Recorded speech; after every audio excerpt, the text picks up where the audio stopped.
Life Lesson Story, The Forgotten Letter, a story about regret, forgiveness, and the power of words in the attic of an old countryside house. A box set beneath a dusty beam of sunlight. Inside were photographs, ribbons, and one yellowed envelope sealed with wax that had long since cracked. It was addressed in neat handwriting, to Emma, the one I never forgot. Years had passed since anyone had opened that attic. The house belonged now to a young woman named Lily, who had inherited it from her grandmother.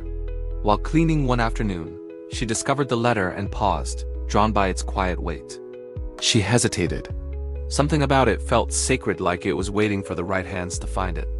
Lily took the letter downstairs, sat by the window, and carefully opened it. Inside, the paper was thin, fragile, and smelled faintly of lavender. The ink had faded, but the words were still clear. My dearest Emma, if you are reading this, it means I never found the courage to send it. I have lived my whole life with words unspoken, and they have echoed louder than any I ever said. I was wrong to leave the way I did. I was wrong to let pride stand between us. Every day, I've carried the weight of that silence.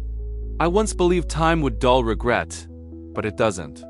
It only teaches you what truly mattered. If I could see you again, I would tell you this. I loved you not for the days we shared, but for the way you changed my heart. You taught me that love isn't about being perfect, it's about being present. And though I can never undo my mistakes, I hope you found happiness, and that somewhere when the wind is soft, you think of me kindly.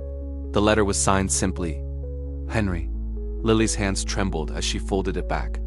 She had heard her grandmother speak of a man named Henry, a quiet artist who had left town suddenly when she was young. People said he went to the city to paint, but no one ever saw him again. In that moment, Lily realized what she held wasn't just a letter, it was a heart preserved in ink. That evening, she sat by her grandmother's grave and read the letter aloud. The wind rustled through the trees as if listening. I think he meant every word, she whispered. And I think you forgave him long ago. That night, Lily couldn't sleep. The letter haunted her not with sadness, but with reflection. How many things, she wondered, had she left unsaid?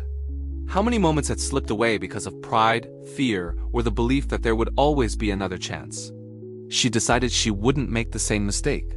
The next morning, she wrote 3 letters.